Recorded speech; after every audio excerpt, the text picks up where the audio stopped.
పరం మహాశాంతి బాపూజీ అంటూ ఉన్నారు. ముక్తి జీవన్ ముక్తి అనేది ఎలా ప్రాసెస్ జరుగుతుంది, ఎంతవరకు అనే విషయం చెప్తూ, మరి కృష్ణవాలి ఆత్మ అనగా దాదా లేఖరాజు బ్రహ్మ కుమారి సంస్థలో మురళీల్ని నడిపిస్తూ ఉన్నారో వాళ్లకు ఎవరైతే ఉన్నారో వాళ్ళందరూ ముక్తి జీవన్ముక్తి అంటే వాళ్ళకు తెలుసు అనుకుంటారు. కానీ ఇప్పుడు ముక్తి జీవన్ముక్తి యొక్క టైము వచ్చేసింది. క్రిస్టియన్స్ ముసలమాన్లు కూడా జడ్జిమెంట్ డే అని చెప్తూ ఉన్నారు. ఆ జడ్జిమెంట్ డే లోపల ఏం మాట్లాడుతున్నారు?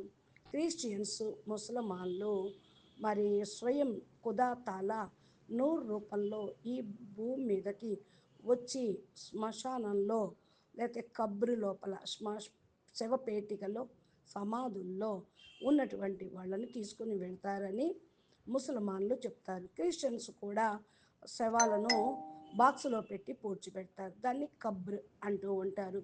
పంచతత్వాల ఉన్నటువంటి శరీరం పూర్తిగా కబ్రు లోపల, అందుకే ఖననం అంటే లోపల పెట్టడం చేస్తూ ఉంటారు. తగలపెట్టరు వాళ్ళు.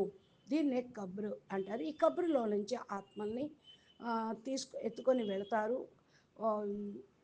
కయామత్ సమయంలో, ప్రమాదకరమైన సమయంలో కుదాతాల వెలుగు రూపంలో, ప్రకాశం యొక్క రూపంలో వచ్చి అని అంటూ ఉంటారు. అంటే ఆత్మ అయితే తీసుకొని వెళ్ళటం జరుగుతుంది, కానీ శరీరం నుండి ఆత్మ అప్పుడు బయటకు వస్తుంది. వాళ్ళు ఆత్మని రుహు రుహు రుహు అని అంటూ ఉంటారు. బాపూజీ అయితే మరైతే బాపూజీ మహాపరివర్తన సమయంలో సీనరీ ఎలా ఉంటుంది అని అడుగుతూ ఉన్నారు. పరమశాంతి.